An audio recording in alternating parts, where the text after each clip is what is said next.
ගහපන් බලපංකෝ මොකද්ද බම් මේ දැන් ඉන්න ළමයින්ට හැදිලා තියෙන පිස්සුව? ඔබට මතකද? ඒ කාලේ අපි යාළු ඔයා දැන් සීසෝයේ ගොඩක් වෙලා පැද්දානේ. අපි දෙන්නාට ටිකක් සෙල්ලම් කරන්න දෙනවද? මේක නම් ඇත්ත බං.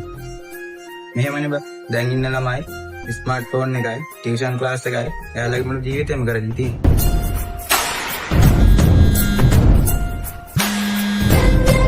හෙලෝ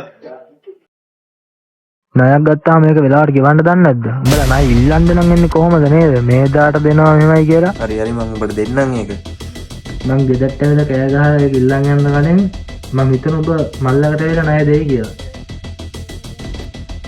හරි හරි මම ඔබට පුළුවන් ඉක්මනට දෙන්න.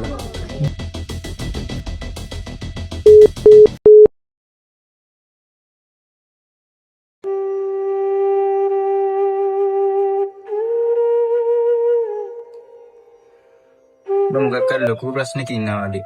මට කියන්න බැරි දෙයක්ද?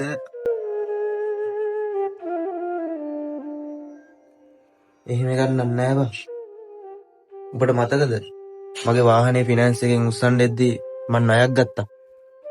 දැන් ඒව විතරක් නෙවෙයි බං. මං හැමතැනටම ණය වෙලා තියෙන්නේ. මට කර කියා ගන්න දෙයක් නෑ බං. ඔබට විතරක් නෙමෙයි බං. අපිත් හැමතැනටම ණය වෙලා තියෙන්නේ. අර හන්දියේ සුමන මාමා හැමදාම ඇවිල්ලා අම්මටත් එක කෑ ගහලා යනවා බං. ණය ඉල්ලලා. උඹට මතකද? එක දවසක් අපේ අම්මා අපි දෙන්නට බත් කව කිව්වා. ඉක්මනට උඹලා දෙන්න ලොකු වෙන්න කියලා. අපේ අම්මට අමතක වෙන්න දෙන්නේද මං කියන්නේ. ලොකු වුණාට පස්සේ ප්‍රශ්න ගොඩකට මුහුණ දෙන්න තියෙනවා කියලා.